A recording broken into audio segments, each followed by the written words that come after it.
Pakistan, India और बाहर के कंट्रीज़ में जो कंसेप्ट सब्ज़ियों को लेके पाया जाता है कि सब्ज़ियां बहुत अच्छी होती हैं और वो भर भर के इसे खा रहे होते हैं और उसकी वजह से और वही सब्ज़ियां उनके लिए मसाइल बन रही होती हैं, उनकी बीमारियों में और इजाफ़ा कर रही होती हैं जो उनके इशूज़ चल रहे होते हैं। अब हाँ, सब्ज़ियां अच्छी हैं, इनसे फ़ाइबर भी मिल जाता है, प्रीबायोटिक हमारे जो गुड बैक्टीरिया का खाना होता है, हमारे आंतों के अंदर जो बैक्टीरिया होते हैं उनके खाने को प्रीबायोटिक कहते हैं, तो वो फ़ाइबर की फार्म में सब्ज़ियों से वो दिया जा सकता है। हाँ, इसमें पोटाशियम लेवल, सब्ज़ियों में पोटाशियम लेवल बहुत अच्छा पाया जाता है, वो पोटाशियम लेवल इनसे मेंटेन हो सकता है। ठीक है, अब यहाँ पे बहुत से विटामिन मिनरल इसमें पाए जाते हैं जो कि सब्जियों से हासिल वो करने के चक्कर में अपना जो दूसरे प्रॉब्लम है उनको बढ़ा रहे होते हैं। आंतों के मसाइल चल रहे होते हैं और भर भर के वो सब्जियाँ यूज़ कर रहे होते हैं। उनको दिल के मसाइल चल रहे हैं, सब्जियाँ भर भर के यूज़ कर रहे हैं। उनको किडनी के मसाइल चल रहे हैं, वो सब भर भर के सब्जियाँ यूज़ कर रहे हैं। आज के वीडियो में मैं आप लोगों को यही बताने वाली हूँ कि किस तरह से ये सब्जियाँ आप लोगों के लिए नुकसानदायक होती हैं और आप लोगों ने किस लेवल पे कितनी आप लोगों ने सब्ज़ी यूज़ करनी है।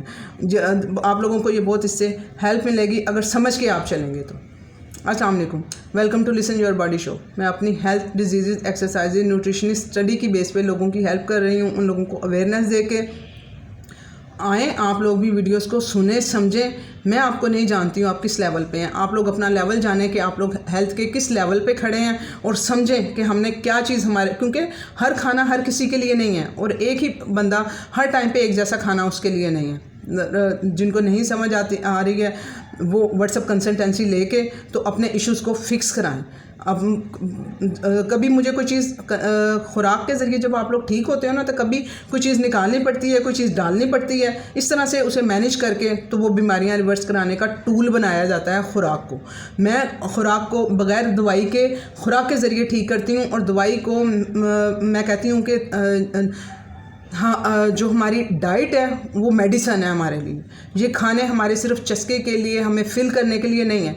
एज अ दवाई उसे यूज़ करवाती हूँ खानों को और मज़े मज़े के खाने खिला के लोगों को ठीक कर रही होती हूँ अल्हम्दुलिल्लाह, अल्लाह के हुक्म से। अच्छा, अब यहाँ पर मेरे पास पेशेंट्स आते हैं हार्ट के, उनको जी हमें हार्ट का इशू चल रहा है और जब हमने तो ये फ़लाँ यूट्यूबर से हम लोगों ने देखा था ये प्रीबायोटिक का, उन्होंने ये हमें सलाद बताया हुआ है वहाँ पर कि ये इसे खाने से जो दिल की सेहत है वो अच्छी हो जाती है, तो हम लोग ये सलाद मैं ये खा रहा हूँ, मैं ये वेजिटेबल्स खा रहा हूँ। और वही जब वो चीज़ें आप को हज़म करने के लिए वो ये जो होते हैं ना सब्जियां, सलाद, ये जाके मैदे का तेज़ाब कम कर रहे होते हैं, जबकि हम लोगों को खाना डाइजेस्ट करने के लिए मैदे में तेज़ाब एक अच्छी मिकदार में चाहिए होता है।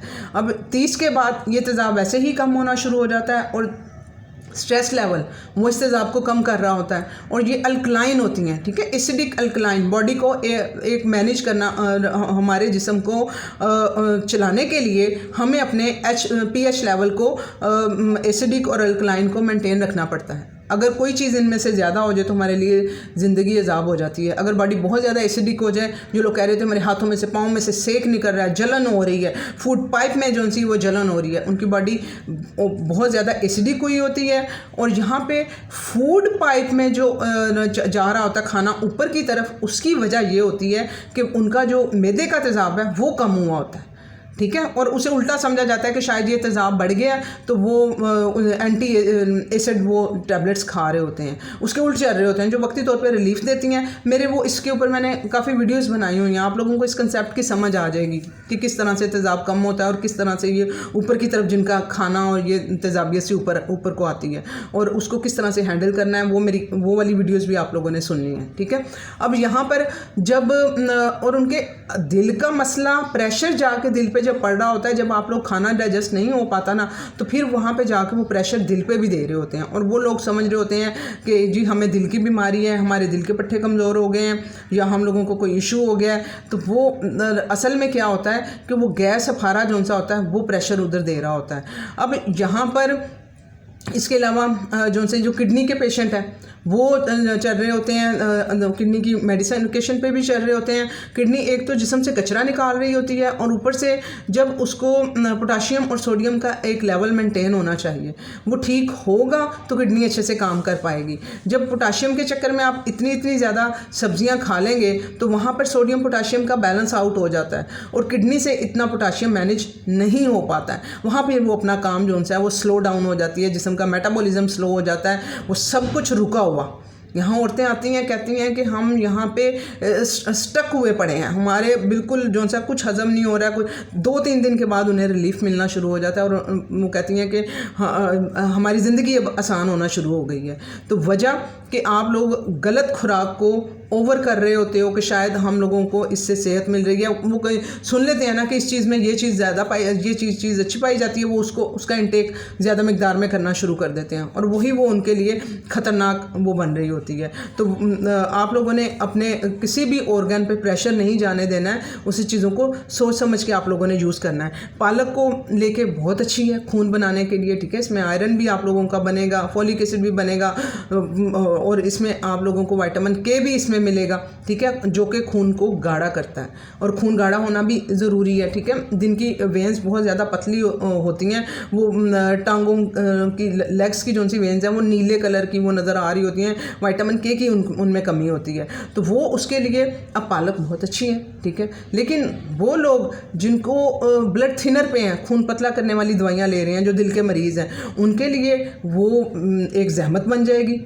अगर आप लोग वो पालक भर भर के लेंगे तो वो आपके एक तरफ से तो आप गोलियां खा रहे हैं खून को पतला करने के लिए, दूसरी तरफ से आप पालक का इतना ज़्यादा इंटेक कर रहे हैं, वो खून को गाढ़ा कर रही है, तो वो इम्बैलेंस हो रही है। वो जो प्रेशर जा रहा होता है वहाँ पे ब्लड प्रेशर भी साथ में चल रहा होता है, ठीक है, तो वो फिर प्रेशर वहाँ पे बढ़ रहा होता है खून की नालियों में, वो जाके फिर इश्यूज़ बना रहा होता है। तो आप लोगों को मैं ये नहीं कह रही कि आप सब्जियां आप लोगों ने नहीं खानी है, उसे लिमिटेड मिकदार में खाना है और अपने समझ के कि मेरी हेल्थ कहाँ पे है, मैं कितनी पचा सकता हूँ या पचा सकती हूँ और मुझे किस फार्म में खाना है। पालक को जो है वो ग्राइंड कर करके उनकी स्मूदीज़ बनाई जा रही होती हैं, ठीक है, इसमें ऑक्जेलेट भी पाए जाते हैं और उसको डाइजेस्ट करना एक मायने रख रहा होता है। तो वो आपको जब तक हज़म, और उसके लिए पहले ये मैदे का तेज़ाब कम करती हैं, ऊपर से आप उसको कच्ची फार्म में खाएंगे तो वो उनको हज़म होने में मसला हो रहा होता है। तो इस वजह से आप लोगों ने पालक का इंटेक करना भी है, तो आपने डेली बेस पे थोड़ी थोड़ी मिकदार में आपने करना है, जितना आप उसे हज़म कर सकें, और वो जाके आपकी दवाइयों को जो दिल की वो थिनर ब्लड थिनर ले रहे होते हैं उसको जाके वो इम्पेक्ट ना वो करें, ठीक है।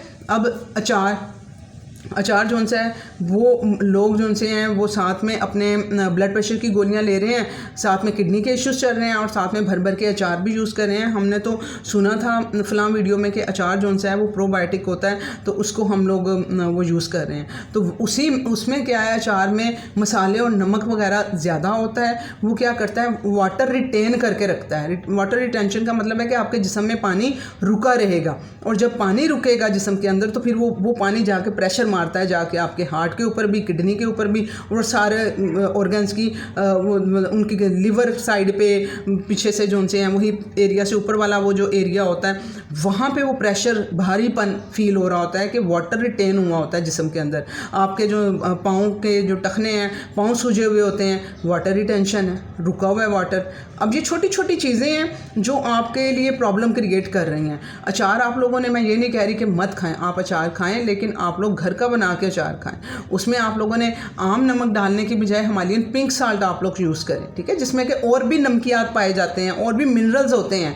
सिर्फ उसमें वो नमक ही नहीं होता, सोडियम ही नहीं पाया जाता है, उसके अंदर 80 के करीब और मिनरल्स होते हैं, ठीक है। वो आपने उसको उसमें शामिल करें अचार के अंदर, तो वो और थोड़ी मिकदार में डेली आप ले लें, थोड़ी मिकदार में उसे लें। उसके अलावा रेड मिर्च बहुत अच्छी है मेटाबॉलिज्म को अच्छा करने के लिए। लेकिन अब जिन लोगों को कोर्टिसोल भी ये बढ़ाती है थोड़ा, ठीक है, उसके अलावा ये खून को भी पतला करती है रेड मिर्च, तो जो ब्लड थिनर पे हैं उनके लिए ये मसला क्रिएट करेगी। तो आप लोगों ने, अब ये मैं बिल्कुल भी शक में नहीं हूँ कि फीके खाने खाओ, क्योंकि मेटाबॉलिज्म, मैंने अभी क्या वर्ड यूज़ किया है कि मेटाबॉलिज्म अच्छा करती है रेड मिर्च, तो आप लोगों ने उसे मुनासिब मिकदार में यूज़ करना है। थोड़ी रेड मिर्च यूज़ कर लें, थोड़ी ग्रीन यूज़ कर लें, थोड़ी ब्लैक पेपर यूज़ कर लें, बाकी मसाले सारे डालें थोड़ी थोड़ी मिकदार में और खाने को मज़ेदार बनाएं।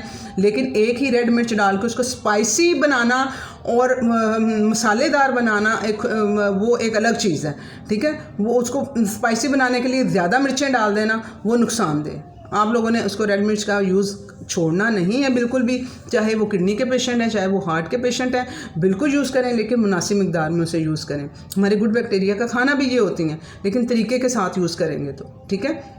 अब लहसुन जो सा है वो उसके इतने फ़ायदे जो से हैं वो धड़ाधड़ वीडियोस डली हुई हैं लहसुन के ऊपर, मैंने भी बनाई हुई हैं उसके फ़ायदे कि ये इसका फ़ायदा है। लेकिन जहाँ इसके फ़ायदे हैं वहाँ ये खून को पतला कर रहा है, ठीक है। और जो दिल के पेशेंट हैं, जो ब्लड प्रेशर के पेशेंट हैं, उनका तो खून गुजरने में शरियानों में इशू हो रहा है। अगर उसका पतला खून हो जाएगा तो वहाँ पर जाके वो स्पीडली वो ज़्यादा गुजरेगा, तो वो फिर लहसुन जो सा है इन लोगों के लिए, और जो हार्ट के पेशेंट हैं उनके लिए, जो ब्लड थिनर पे हैं उनके लिए लहसुन मसला कर सकता है। तो आप लोगों ने लहसुन का इस्तेमाल करना है, लेकिन कम मिकदार में यूज़ करना है, ठीक है। या तो आप अपनी ब्लड थिनर गोलियों को मैं क्या कहती हूँ कि फूड इज़ मेडिसन।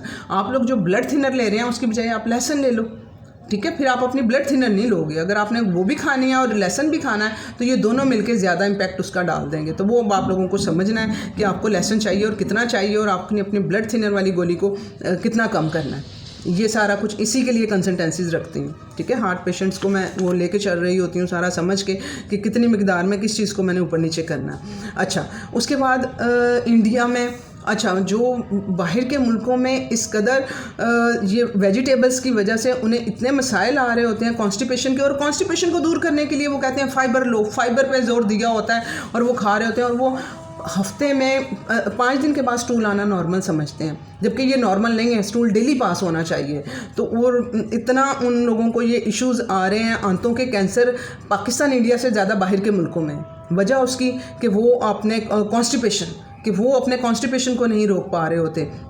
उसके पीछे वजह सलाद अच्छा है जी, सलाद वो ज़्यादा से ज़्यादा भर भर के यूज़ कर रहे होते हैं। इंडिया में वेजिटेरियन है लोग, ज़्यादा वेजिटेबल्स खाते हैं, ठीक है। वो पाकिस्तान से भी ज़्यादा इशू कॉन्स्टिपेशन के इंडिया में है। वहाँ पर उसके सलूशन क्या निकाले जाते हैं कि ऑपरेट जो सा हमारा जो जहाँ से कचरा हमारा जिस पार्ट से निकलना होता है उसे लूज़ करवाया जाता है ऑपरेट करके, उसे मेडिकेशन के थ्रू। वहाँ पे वो ऑपरेशन और सर्जरी होना आम समझा जाता है मर्दों और औरतों का। वो इस तरह से ऑपरेट करवा रहे होते हैं। वो एक बार उस पोर्शन में से वो कचरा निकलवाएंगे, वो स्वेलिंग हुई होती है और कचरा जमा हुआ होता है, सेल डैमेज हुए होते हैं, वो उसको साफ़ करवाते हैं, थोड़ा ईजी हो जाते हैं, फिर दोबारा से हो जाता है, फिर दोबारा से हो जाता है, और उनकी ज़िंदगी इसी तरह अजाब बनी रहती है। आप लोगों ने असल जड़ पे काम करना है कि मसला कहाँ आ रहा है। चीज़ें तो वो आप भर भर के वो खा रहे होते हैं, और ना उनके डॉक्टर्स उनको बताएंगे ना बता रहे हैं, वो नहीं समझा रहे हैं इन चीज़ों को, क्योंकि उन्हें है कि हम लोगों का एक मज़हब जो सा है वो हम लोगों को इसकी वेजिटेरियन डाइट हमारे लिए बनी हुई है। इस लूप से जब तक वो नहीं निकलेंगे वो इस अजाब से नहीं निकल पाएंगे। तो आप लोगों ने ये समझना है, सब्जियां इस तरह से भर भर के नहीं यूज़ करनी है आप लोगों ने। अब यहाँ पर स्प्राउट्स बनाए जा रहे हैं, यानी कि जो दालें वगैरह होती हैं उनको भिगो के उन्हें रखा जाए, 2-3 दिन के बाद वो फुट पड़ती हैं, वो स्प्राउट्स होते हैं। उसे वो कच्चा फार्म में वो खा रहे होते हैं कि जिसमें गुड बैक्टीरिया आ गया, वो नहीं हज़म होंगे, वो उल्टा नुकसान आप लोगों को देंगे, ठीक है। आप लोगों ने ये जो भर भर के आप ले रहे हैं, और जब स्प्राउट जहाँ ग्रो होता है ना, वहाँ पे 3 किस्म के बैक्टीरिया, वहाँ बैड बैक्टीरिया वहाँ पे ग्रो होते हैं, जिसमें इकोलाई एक बैक्टीरिया है, ठीक है। वो भी वहाँ पे ग्रो हो जाता है और आपके जिस्म के अंदर चला जाता है। वो वहाँ पे जाके मैदे में जाके अजाब खड़ा कर देता है। मैदे में पहले ही तेज़ाब कम है, इकोलाई क्रिएट हो गया, बैड बैक्टीरिया वहाँ ग्रो कर गया, आपको खाने हजम नहीं होंगे। यहाँ पे इंडियंस भी मेरे साथ चल रही हैं, वो बताती हैं इधर गिरा सी बन जाती है, यूँ खिंच पड़ रही होती है मैदे में। मैडम पता नहीं क्या चीज़ ऐसे दिल को खा रही होती है, जब खाना खा लूँ तो ऐसे हो जाता है। वो क्या गोला सा बना हुआ है, अंदर बैड बैक्टीरिया है, इकोलाई ग्रो हुआ पड़ा है, ठीक है। जो आप लोगों ने सब्जियाँ खा के उसे वो बढ़ोती दी हुई है, तो वो फिर मैदे में तेज़ाब कम होता है उस टाइम पे, और साथ में बैड बैक्टीरिया वो नहीं हजम होने देते, ब्लोटिंग, गैस, ये सारे प्रॉब्लम साथ में आ रहे होते हैं, और उसकी वजह से जाके आंतों में अनडाइजेस्टेड खाना जाके आंतों को भी डैमेज कर रहा होता है। फिर वहाँ पर ज़ख़म जो उनसे हैं जिनके स्टूल में वो ब्लैकिश सा कलर का, ज़्यादा ब्लैकिश कलर का जिनका स्टूल आता है, उसकी वजह होती है उनके मैदे में ज़ख़म हो जाते हैं, ठीक है। ये इकोलाई की वजह से, बैड बैक्टीरिया वहाँ ग्रो होने की वजह से, असल वजह क्या, मैदे का तेज़ाब कम होने की वजह से। तो वो फिर खून जो होता है वो फिर उनके स्टूल के साथ वो फिर अंदर आके तो फिर वो उसका कलर होता है वो ब्लैक कलर, ज़्यादा ब्लैक कलर का जो वो होता है। आंतों में ज़ख्म, मैदे में ज़ख्म, तो वो खून होता है वो जो आ रहा होता है साथ में। तो अब इसके लिए आप लोगों को किसी ऑपरेशन की और इन चीज़ों की ज़रूरत नहीं है, कोई महंगे महंगे टेस्टों की ज़रूरत नहीं है, स्टूल टेस्टों की ज़रूरत नहीं है।